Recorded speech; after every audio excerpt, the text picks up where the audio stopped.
今日咧就係講一個移居咗喺深圳嘅一個香港 YouTuber 西多士。咁佢近日咧就出咗條片就話啦，即係佢 call 架車就 call 的士啊，即係大陸嗰啲。咁佢 call 完之後咧，咁個司機揸得快，咁佢就話想要求個司機揸慢啲啦。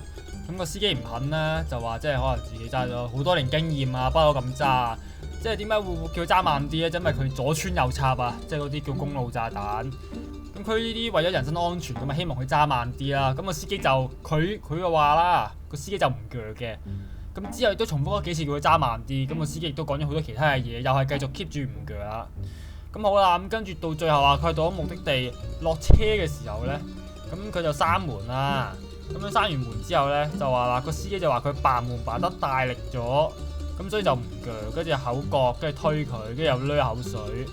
咁濺完口水之後咧，咁佢就去咗呢一個派出所嗰度就報案啦，即係正常啊嘛。咁報完案之後啦，咁佢就話唔係呢間派出所，去第二間。咁去完第二間搞啦，咁就話啦，咁西多士就話佢打人嘅，係啦，當時報案就咁。最後尾警察就話睇完啲 CCTV 就話嗱，佢唔係打人，就打人還打人，擁人還擁人，即係濺口水還濺口水。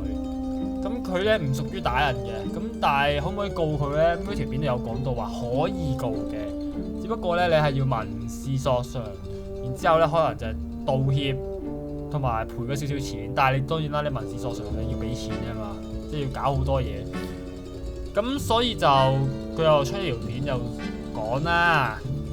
咁我自己睇完呢條片嘅第一個睇法就係，首先呢一樣嘢咧，如果係香港咧，就都幾肯定唔係民事啊，肯定係刑事㗎啦。因為呢一樣嘢，濺口水呢樣嘢肯定係襲擊罪㗎啦。因為襲擊罪呢一樣嘢咧係冇一個好明確嘅定義。咁但係濺口水肯定係襲擊㗎啦。即係呢啲係我記得好似係有案例之類嗰啲。所以即係有你住得喺深圳咁，有啲嘢係我會話啦。咁你預咗㗎嘛？咁同埋就呢條片啊，我都唔記得講。就呢條片咧就特別多 dislike 嘅，有成千幾個。即係佢平時啲片冇乜 dislike。咁嗱，原因咧我已經係得出咗幾個㗎啦。咁第一咧就係嗱，呢一樣嘢我由佢早期開始講到依家啦。因為呢個 channel 早期咧，其實喺7年前就已經係一開波拍啦，就已經係拍嗰啲深圳大陸嘢北上啊嘛。因為嗰期係興，即係7年前18年啦。18年係講緊大家都好中意食海底撈啊、貢茶嗰個年代啊，係啊，係18年啊。跟住然之後去到19年啦，就爆發呢個社會運動，咁大家就唔北上啦。咁但係咧，西多士咧係 keep 住都係照北上嘅。咁所以佢嘅立場係咩咧？大家自己諗，係啦。咁呢一樣嘢咧係都係好明顯係會引起其他人唔鋸啊，就話佢藍絲之類。咁呢個都可能係佢第一個積累呢一個dislike 嘅一個原因啦。咁第二就係我哋攞翻近年嚟講唔係應該佢仲有嘅，就係佢疫情之前咧，佢係已經移居咗去深圳㗎啦。咁嗱，講到呢一點咧，咁就有啲共識㗎啦。因為講翻近年，就係近年啦，就好多人就去移居去即係唔同地方啦。即係你巴人又移日本，有啲又移英國，好似混血肥仔咁。咁呢啲人咧，通常都係會即係大家唔中意嘅。點解咧？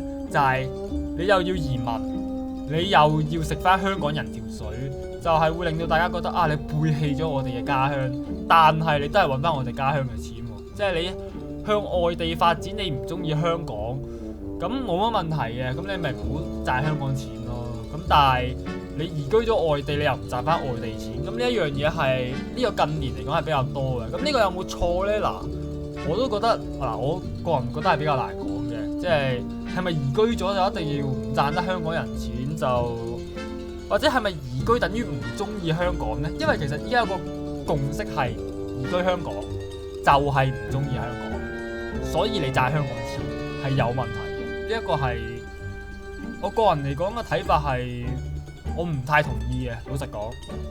咁但係咁佢唔係移居英國啊，佢唔係移居日本啊嘛，佢移居深圳啊嘛。咁深圳然後香港咁就更加乞人憎㗎啦。咁而且講埋我啱啱嗰個因素就係你移居咗第二個地方，你又攞翻我哋本地人即係香港人嘅一啲嗰啲叫咩啊？攞翻我哋嗰啲錢，咁會賺我哋錢。咁啊令到更加人係覺得唔鋸噶啦。咁所以咧，今次呢條片仲有一個多 dislike 數嘅，就係因為佢上咗呢個討論區，係啦喺連登嗰度見到嘅。咁尤其係你連登，你講大陸，你撐大陸，咁更加就係 dislike 嘅啦。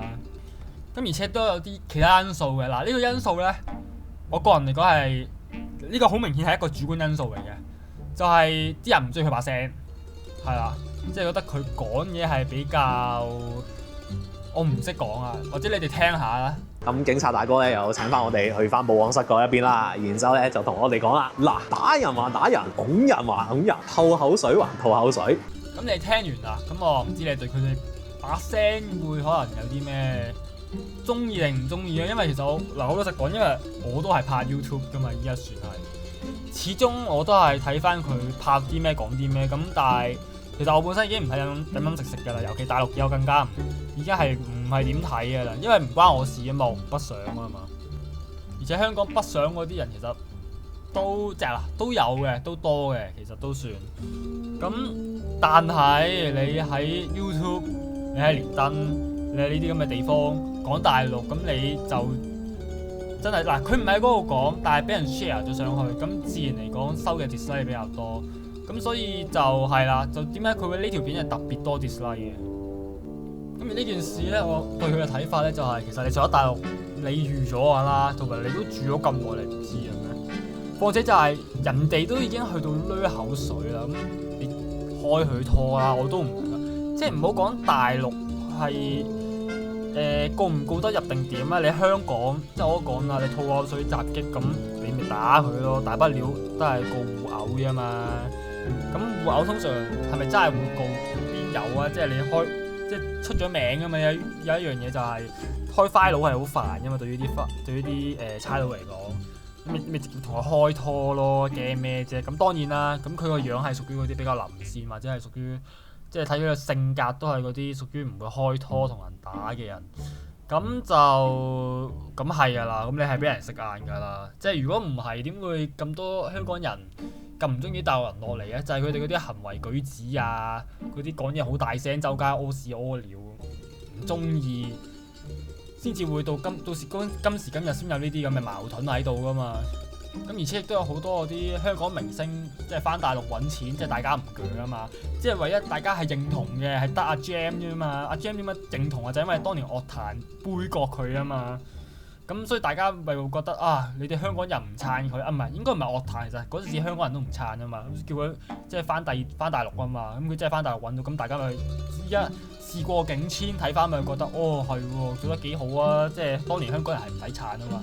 咁但係其他人唔係啊嘛，即係好似嗰啲咩李國麟去食嗰個牛別火鍋啊，即係牛屎火鍋啦。咁大家咪見到佢笑啦，咁大個人仲喺度食屎，係咪先？咁係啦，咁呢個就係我對今次佢呢條片嘅一個睇法啦。咁如果有啲咩想講咧，都歡迎喺下面留言 comment。如果中意條片嘅，歡迎 like、subscribe、share 我係咪哥，我哋下條片再見，拜拜。